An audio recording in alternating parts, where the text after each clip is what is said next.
Oi, crianças, tudo bem com vocês? Então, hoje é dia 2 de julho. Hoje é um dia especial que comemora o Dia do Bombeiro. Então, essa profissão é bem bonita, não é mesmo? O bombeiro, ele arrisca a vida dele para salvar as outras vidas também. Então, sempre quando tiver algum incêndio, algum acidente, sempre tem que ligar pro 193, tá bom? Então, parabéns para essas pessoas, para esses profissionais, esses anjos dessa profissão, tá? Que cuidam das outras pessoas, das vidas, tá bom? Não só das pessoas e também dos animais, tá bom? Então é isso e vamos gravar essa data, tá? E nós vamos hoje para nossas atividades dessa semana. Crianças, hoje em português eu deixei um texto para vocês lerem que fala de uma menina que ela compara um lobo normal comparando com a história da Chapeuzinho Vermelho. Então é uma história bem legal, um texto bem legal, que ela faz essa comparação do lobo em pé, que é o da Chapeuzinho Vermelho, e o lobo normal, que é um animal que vive nas florestas, tá bom? Então façam a leitura desse texto aí e respondam também as perguntinhas sobre esse texto, tá? E as atividades que eu deixei hoje também. Deixei uma atividade para escreverem, pontuarem as frases corretamente, com o ponto de exclamação, o ponto final e o ponto de interrogação, tá bom? Para vocês relembrarem mais das coisas que nós estudamos sobre o segundo bimestre, tá? E também formar frase interrogativa, exclamativa, e afirmativa ou negativa, tá bom? E também o uso da vírgula, sempre quando ela for necessário, separar objeto por objeto, alguma coisa, alguma pausa na frase que é necessário, tá? E as reticências também, os 2 pontos que nós estudamos e para completar nas frases aí, nesses espaços que estão aí para vocês pontuarem certinho, tá? Qualquer dúvida pode olhar no livro quando usar a vírgula, os 2 pontos, o ponto em vírgula também e as reticências também. E o uso da aspas também, que tem no outro exercício, para vocês usarem as aspas quando alguma palavra querem se referir exatamente àquilo, sendo no tom irônico ou não, ou alguma fala de alguém, de alguma pessoa, tá? E também uma atividade para procurar no dicionário e para trocar, transformar as frases afirmativas em negativas e vice-versa também. As frases afirmativas para negativas e as negativas para afirmativas, tá bom? Completar também algumas palavras com S, 2 S's, então prestem bastante atenção que tem algumas palavras que são com um S só e algumas palavras com 2 S's, tá? E também separe as sílabas. E hoje no verbo nós vamos dar continuidade no modo indicativo, no futuro do pretérito, tá? Que ele indica um fato que poderia ter acontecido posteriormente a uma ação passada. Então, para conjugar o verbo, cantar vai ficar assim: eu cantaria, tu cantarias, ele cantaria, nós cantaríamos, vós cantarias e eles cantariam, ou eles ou elas, tá?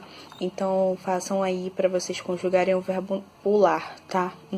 No futuro do pretérito, tá bom? E esse é o último modo, o último tempo verbal do modo indicativo, tá? Que na próxima aula nós vamos para a conjugação er, tá? Que vamos conjugar tudo em todos os tempos verbais, do presente até o futuro do pretérito, tá bom? Que são 6 conjugações, tá? Então é isso hoje em português, na parte de verbos, tá bom? E em matemática nós vamos dar início a frações, os números racionais, tá? E eu vou mostrar melhor para vocês no livro a explicação, tá bom? Aqui na unidade 10, na página 169, nós vamos iniciar os números racionais fração. Então, vamos fazer aqui a leitura. Daniela recortou 2 círculos em papel cartão. Um dos círculos ela dividiu em 2 pedaços do mesmo tamanho. Cada pedaço é 1/2 do círculo, que se lê 1/2. O outro círculo Daniela dividiu em 3 partes do mesmo tamanho. Então, cada pedaço é 1/3 do círculo. Então, o que é uma fração? Fração ela é uma ou mais partes de um inteiro. O inteiro é isso tudo aqui. Então, quando ele está dividindo em partes iguais, o inteiro ele pode ser dividido em quantas partes quisermos. Então, o número escrito aqui em cima do traço, ele se chama numerador. Ele indica quantas partes foram tomadas, então quantas partes elas já estão ocupadas. E o número embaixo do traço, que é esse aqui, ele indica o denominador. Ele indica quantas partes o inteiro foi dividido. 1, 2, 3. Então, uma parte foi tomada, entendeu? E aqui também tem a leitura das frações, que como nós lemos uma fração, né? 1/4, 1/5, 1/6 e assim por diante, em ordinal. E aqui nas frações, o número escrito, que eu acabei de falar, é em cima do numerador, aqui é o numerador e o denominador. Ele pode ser dividido em quantas partes quisermos. Então, aqui é uma representação por desenhos, como representamos as frações e como elas são lidas. Aqui nós poderemos ser um círculo ou um retângulo, como está aqui. Então, são 2/3 aqui. Então, 3. O 3 representa uma parte, duas partes e terceira parte. Então, aqui o que está pintado é o 2, aqui em cima. Entendeu? Aqui é 1/2. São 2 partes, só que só uma foi tomada. Aqui, 8 partes, somente 4 foram tomadas, tá bom? E assim por diante. Na página 170, nós vamos continuar. E aqui está explicando para ler uma fração com denominador maior que 10, nós acrescentamos a palavra avos, depois do número do numerador. Então, aqui tem 5/12, então vai ficar 5/12 avos. Sempre tem que ter o avo maior que 10. Os numerais maior que 10. 4/26 avos, tá bom? Então, aqui são alguns exemplos também de décimo, centésimo e milésimos, 10, 100 e 1000, tá? E aqui tem uma atenção para vocês prestarem bastante atenção quando forem fazer as atividades. Uma fração pode assumir a função de divisão, considerando a relação entre o numerador e o denominador. Quando o numerador e o denominador forem iguais, a fração será igual a 1 inteiro. Aqui na página 171, nós vamos aprender os tipos de fração. Então, tomando por base o numerador e o numerador. E aqui nós podemos observar na página 171 os tipos de fração. Então, nós temos, tomando base o numerador e o denominador, podemos classificar uma fração em própria, imprópria e aparente. Então, a fração própria é aquela cujo numerador é menor que o denominador. Então, todas essas três aqui são exemplos de fração própria, que o numerador, o número de cima, é menor que o denominador. E a fração imprópria é aquela cujo numerador é maior ou igual ao denominador. Então, aqui é maior o numerador do que o denominador. E aqui é igual, entendeu? Então, isso é uma fração imprópria. E a fração aparente é aquela cujo numerador é divisível pelo denominador. Então, 3/3, 1, pois 3 dividido por 3 é igual a 1. E 6 é divisível por 2, né? 2 vezes 3 dá 6, então ele é divisível. Então, isso é uma fração aparente, tá bom? Então, são esses os tipos de fração. Então, vocês podem fazer as atividades da página 170 e atividades também da página 171. E também nós vamos falar um pouco sobre as comparações das frações, que tá aqui, ó. Falando um pouco ainda da página 171, é quando duas frações têm um denominador igual, ou a maior fração é o que tem um numerador maior. Então, aqui já diz que quando duas frações têm os numeradores iguais, a maior fração é o que tem o menor denominador, tá bom? Eu vou mostrar para vocês como que faz isso no papel, tá? E nós temos a representação de uma fração. Pode ser em retângulo, qual a forma que vocês quiserem, tá? Aqui eu fiz um círculo. E aqui tá pedindo 2/4. Então, como que eu vou representar em desenho? Nós vamos dividir, separar em 4 partes, que aqui tá pedindo 4, e vamos pintar apenas 2. Então, esse é o desenho representativo de 2/4, tá bom? E aqui quer saber qual vai ser a fração representada por esse que eu já fiz aqui. Então, são 4 partes. 1, 2, 3, 4. Então, eu já sei que o denominador vai ser 4. E o numerador são as partes que já estão tomadas, que só tem uma. Então, vai ser 1/4 aqui. Entendeu? E comparando as frações aqui, como eu já disse, qual vai ser a fração maior. Então, quando duas frações têm um denominador igual, a maior fração é que tem o maior numerador. Então, aqui, ó, os denominadores são iguais, certo? E nessa aqui também. Então, qual vai determinar que é a maior fração? Quando o denominador, os numeradores são maiores. Então, aqui, 4/5 e 3/5. Qual é a maior? 4/5, certo? E aqui no 2/4 e 8/4, qual vai ser a maior? 8/4. Então, é sempre qual que tem o numerador maior, tá bom? Como é que é fácil? Fração? É só dividir um número para representar a fração, tá bom? Dividir em partes e a parte que vai ser tomada ou pintada, tá bom?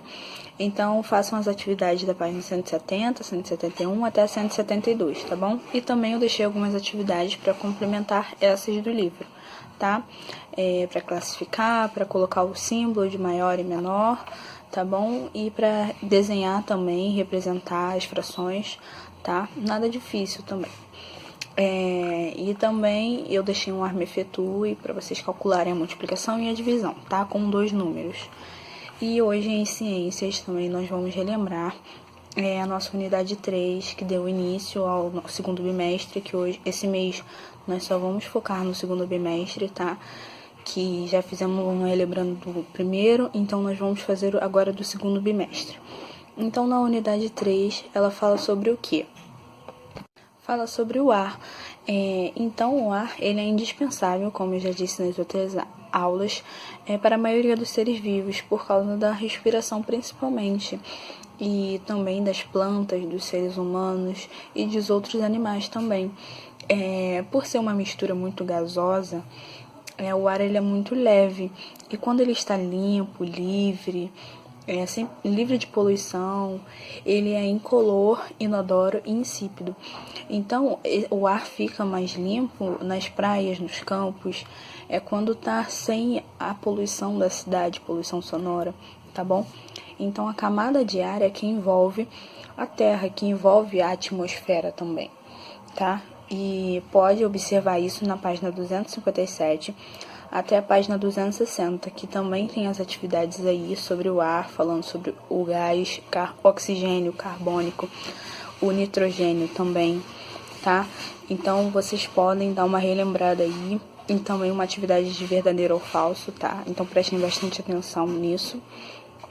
E fala também um pouco da importância, como eu disse, por que um ar é importante, tá? Então, façam a leitura, tá, dessas páginas em ciência e façam também as atividades, que não tá nada difícil, tá bom?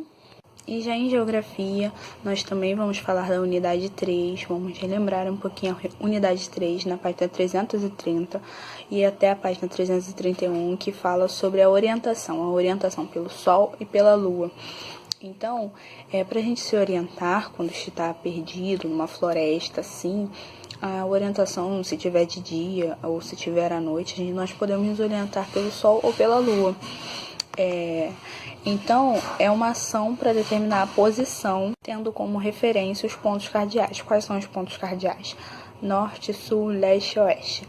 Então, durante o dia, quando tiver sol, a gente estende o braço direito em direção ao Sol, quando o Sol nasce, e nós teremos à nossa direita o leste e à nossa esquerda o oeste, e na frente o norte e atrás o sul. Então, vocês já se basearam nos pontos cardeais e vai ser mais fácil de achar onde você quer chegar, tá bom? E pela lua é a mesma coisa, o mesmo procedimento, tá? E isso eu já expliquei em outras aulas também.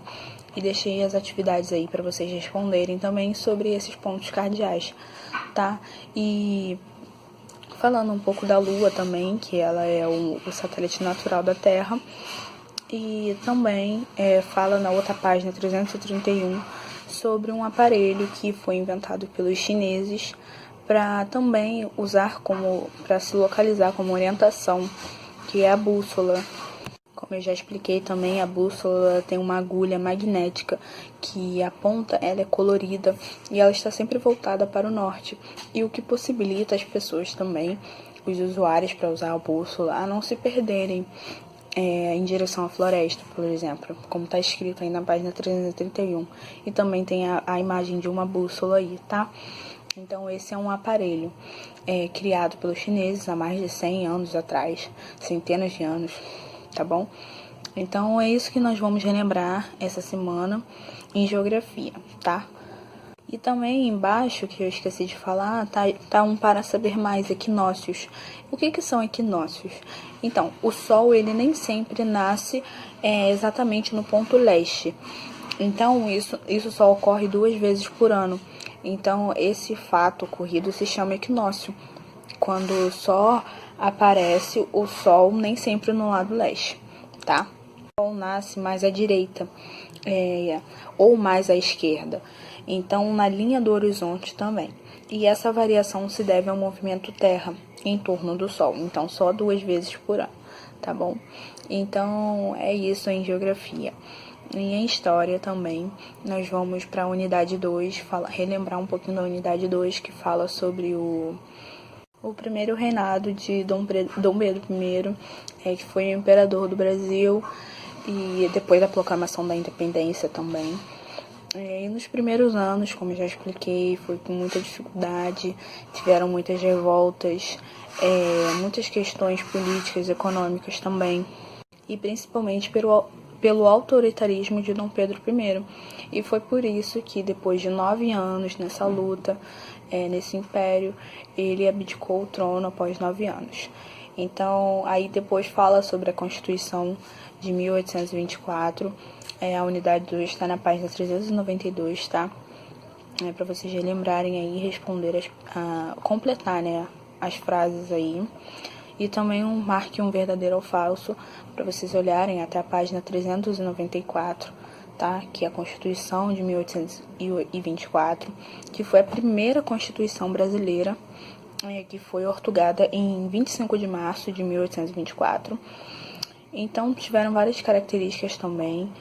Na página 393 vocês podem olhar também para vocês baterem com verdadeiro ou falso, tá bom?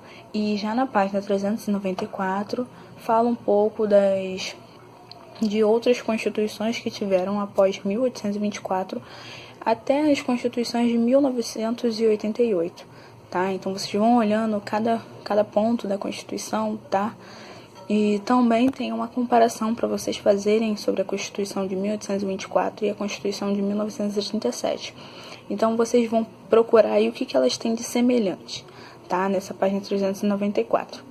Então, é isso em história. São coisas que vocês já viram e também tem as atividades aí, tá? Para vocês fazerem. E só olhar no livro, tá bom? Não tem nada difícil. Também ao final dessas atividades eu deixei uma atividade para lembrar do dia de hoje, 2 de julho, que é o dia do bombeiro, que eu já falei para vocês. E também para vocês marcarem 193, que é um número que é para ligar para emergência, bombeiro, tá? E façam essa atividade aí, tá? Com muito carinho, muita dedicação, continue assim, que já nós vamos voltar para a escola, pra gente estudar, pra gente brincar, pra gente ir, tá? A tia tá com muita saudade de vocês, tá bom? Um beijo, fiquem com Deus.